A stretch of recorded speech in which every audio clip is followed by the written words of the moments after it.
मैं कोई पुरस्कार नहीं जिसे कोई जीत ले। अब मैं सिर्फ एक माँ हूँ। ये क्या है श्रुति, कितना अस्त व्यस्त रहने लगी हो तुम। ये ढीले ढाले कपड़े, श्रृंगार विहीन चेहरा और थका हुआ जिस्म। कौन कहेगा कि हमारी शादी को 1 साल ही हुआ है अभी। ऑफिस से लौटे तनुज ने दरवाजा खोलते ही बुरा समूह बनाते हुए कहा। सोफे पर बैठी श्रुति ने थकी आंखों से उसकी तरफ देखा। पल भर के लिए कुछ बोल ना सकी। फिर धीमे से बोली, तनुज, मैं माँ बनने वाली हूँ, तुम्हें पता है ना। ऐसे में शरीर में जो परिवर्तन होते हैं वो सामान्य है। फिर भी तुम्हें शिकायत है।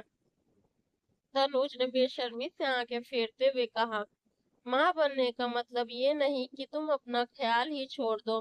थोड़ी सी सच धज तो बनी रह सकती है ना। ऐसे कोई आ जाए तो क्या सोचेगा। श्रुति के होठ कांपे। उसने बहुत संयम से कहा, मुझे किसी और के सोचने से कोई फर्क नहीं पड़ता तनुज, पर तुम्हारा यूं कहना मुझे अंदर से तोड़ता है। तुम जानो कि ये शरीर अब सिर्फ मेरा नहीं, एक जीवन को पाल रहा है, वो जो तुम्हारा भी है। अगर मैं ढीले कपड़े पहनती हूँ, बिना श्रृंगार रहती हूँ, तो उसमें मेरा आलस्य नहीं, मेरी जरूरत है। और तुम ये नहीं समझोगे तो कौन समझेगा। तनुज ने कुछ नहीं कहा, सीधा वॉशरूम चला गया और फिर टीवी खोलकर बैठ गया जैसे कुछ हुआ ही ना हो। पर श्रुति के मन में उस दिन कुछ टूट गया। ऐसा कुछ जो एक स्त्री के भरोसे का हिस्सा होता है। जब वो अपने पति को जीवन का सबसे करीबी साथी मानती है, वो समझती है कि वो उसकी तकलीफों का साक्षी बनेगा। लेकिन जब वही उसे जज करे तो दुख कई गुना हो जाता है। अगले कुछ दिनों में तनुज का व्यवहार और बदल गया। वो ऑफिस से देर से लौटता, कभी फोन पर बात करता करता मुस्कुराता, तो कभी किसी से दबे स्वर में बातें करता। श्रुति ने कई बार पूछा, तनुज क्या बात है, कुछ परेशान हो। पर तनुज हंसकर टाल देता, कहता काम बहुत बढ़ गया है। लेकिन श्रुति का मन माँ बन रहा था, और एक माँ का मन बहुत कुछ भाप लेता है। वो अब देर रात तक जागती, पेट पर हाथ फेरती और आंखों में आंसू लिए सोचती कि क्या उसने किसी गलती की सजा पाई है। क्या उसका माँ बनना ही उसके लिए अपराध बन गया है। 7वां महीना शुरू हो चुका था। शरीर में भारीपन बढ़ रहा था। डॉक्टर ने आराम की सलाह दी थी। सास ससुर गांव में थे, श्रुति अकेले सब करती। तनुज की एक उंगली तक हिलती, मदद नहीं मिलती। एक शाम जब तनुज ऑफिस से लौटा तो साथ में एक युवती थी। श्रुति रसोई से निकलकर आई तो तनुज ने कहा, श्रुति मिलो, ये साक्षी है, मेरी कॉलेज फ्रेंड, शहर आई थी तो मिलने आई है। साक्षी ने मुस्कुराते हुए कहा, हाय भाभी, सुना था पर मुलाकात आज हुई। आपने बिल्कुल खुद को छोड़ दिया है यार। ये सुनकर श्रुति का कलेजा कांप गया। क्या उसके पति की दोस्त को भी उसकी हालत पर टिप्पणी करने का अधिकार है।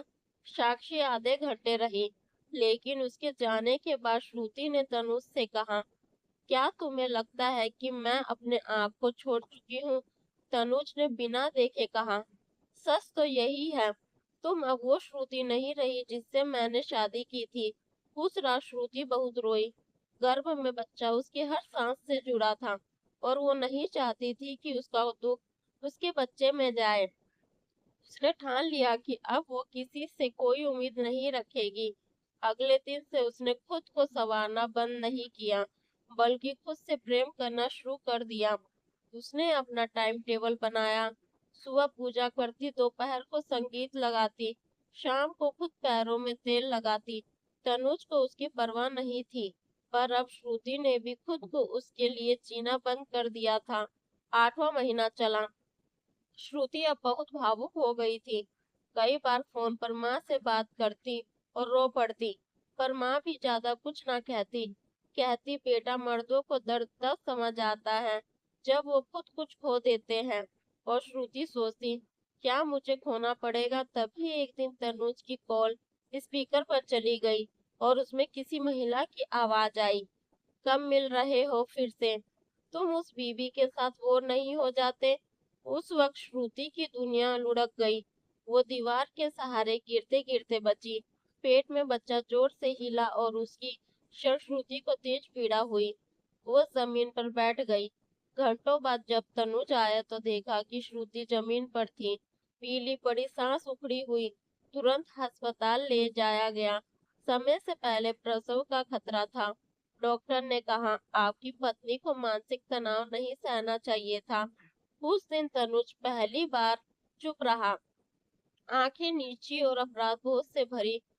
बच्चा सही सलामत था, बेटी हुई थी, नन्ही सी परी, जिसे देखकर श्रुति फूट पड़ी। उस बच्चे को गले लगाकर बोली, मैं तुम्हें कभी किसी कमी में नहीं रखूंगी। घर लौटी तो सास ससुर भी आ चुके थे। सास ने धीरे से कहा, बहू, तू बहू सह गई, मैं जानती हूँ तनु जैसा व्यवहार नहीं करना चाहिए था। ससुर चुपचाप श्रुति के सिर पर हाथ रखकर चले गए। तनुज ने धीरे से बच्ची को गोद में लिया और पहली बार बोला, मुझे माफ कर दो श्रुति। श्रुति ने मुस्कुराकर कहा, माफ करना आसान है तनुज, पर भरोसा लौटाना बहुत मुश्किल। अब श्रुति पहले जैसी नहीं रही। वो अपने बच्चे के लिए जीती। ससुराल में उसका मान बढ़ा, क्योंकि हर कोई जान गया था कि जो औरत माँ बनते हुए भी पत्नी के कर्तव्यों को निभा सकती है, वो देवी है। पर तनु जब भी खुद को साबित करने की कोशिश में था, वो जानता था कि उसने सब कुछ खो दिया। उसकी नजरों में जो श्रुति थी, वो अब बहुत आगे निकल चुकी थी। एक दिन बच्ची के पहले जन्मदिन पर तनुज ने सजे हुए घर में श्रुति से कहा, मैं तुम्हें फिर से जीतना चाहता हूँ। श्रुति ने बहुत शांत स्वर में कहा, अब मैं कोई पुरस्कार नहीं जिसे कोई जीत ले। अब मैं सिर्फ एक माँ हूँ और एक औरत हूँ जो अपनी पहचान खुद बनाना जान गई है। अब मुझे किसी की स्वीकृति की जरूरत नहीं। तनुज की आंखें भर आई, लेकिन उसने स्वीकार कर लिया कि यही उसकी असली परीक्षा थी, एक स्त्री के मौन को न समझ पाने की सजा।